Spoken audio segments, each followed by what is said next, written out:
જય શ્રી હરિ. આપ સૌનું સ્વાગત છે આપની આ ચેનલ ધર્મદર્પિતમાં. આજે આપણે સાંભળીશું શ્રીમદ ભાગવત કથામાં દસમ સ્કંધમાં આવતી મહાભારતની એક કથા ઓખાહરણ, જે ચૈત્ર માસમાં ખાસ ઘરે ઘર વચાતું હોય છે.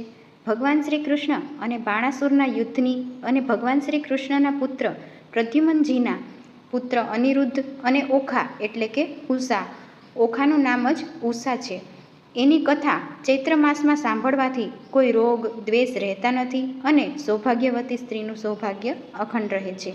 આ કથા હું લોકભાષામાં આપની સામે રજૂ કરી રહી છું. મને ખાતરી છે કે આપ સૌને ખૂબ જ ગમશે. તો ચાલો શરૂ કરીએ. ઓખાહરણ કડવું 1. ગણેશ વંદના કરીએ. સુર શબ્દને સુરતા, વાણી વર્ણ વિચાર, સમરૂ ગણેશ શારદા, દોષ શુદ્ધ બુદ્ધિ સાર. અંબા સ્તુતિ કરીએ. અંબા આવજે અણસમે વંદન વારંવાર, તું વીણ જગ સૂનું બધું, તું ઉતારે ભવપાર. શિવ સ્તુતિ. શિવ નામ જો જપે નિસ્દિન આઠો પોર, સમૃદ્ધિ સુખ સંપત્તિ વસે ઠામ ઉષ્ઠોર. એક સમયની વાત છે. ભગવાન બ્રહ્માજીના મહર્ષિ કશ્યપ થયા. એમની પત્ની દિતિની કુખે દૈત્યોનો જન્મ થયો. એક હિરણ્યાક્ષ અને બીજો હિરણ્યકશિપુ.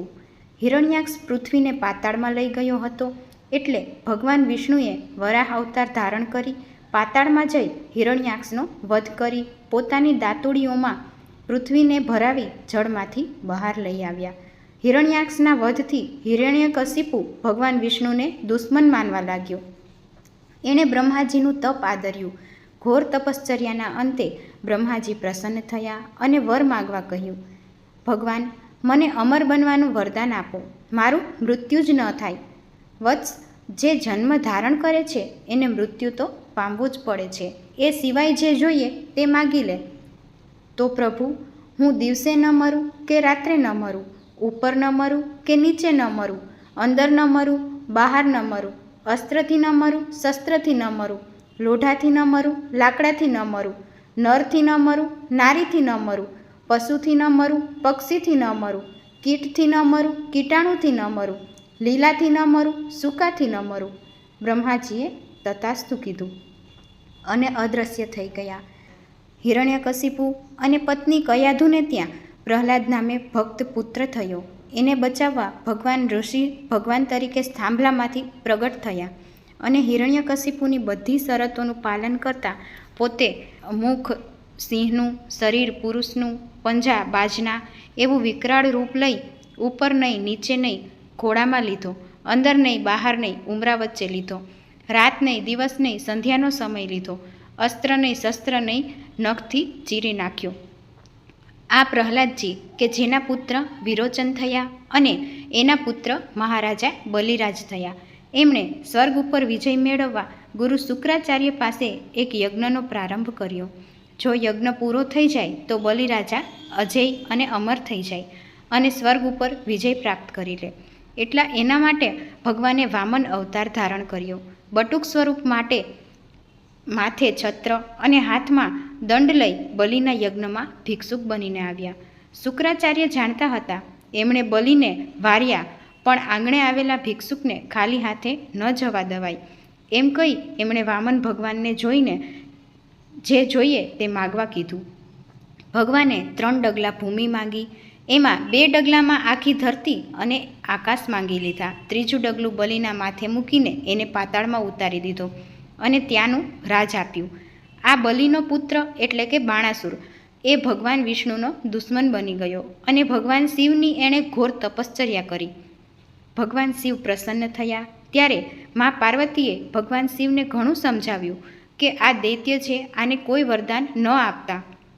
દૈત્યનો કોઈ ભરોસો નહીં. ભસ્માસુર યાદ છે ને, પછી તમારી પાછળ જ પડશે. પણ ભગવાન શિવ માન્યા નહીં અને બાણાસુરને વરદાન માંગવા કીધું.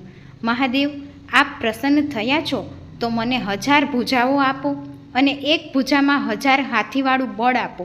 ભગવાને તથાસ્તુ કહ્યું અને બાણાસુર શોણિતપુરમાં આવ્યો. શોણિતપુરના રાજાને હરાવી પોતે રાજા બની બેઠો. કુંભાણ નામે એનો પ્રધાન હતો. 4 તરફના રજવાડાઓ જીતી લીધા અને હાહાકાર મચાવી દીધો.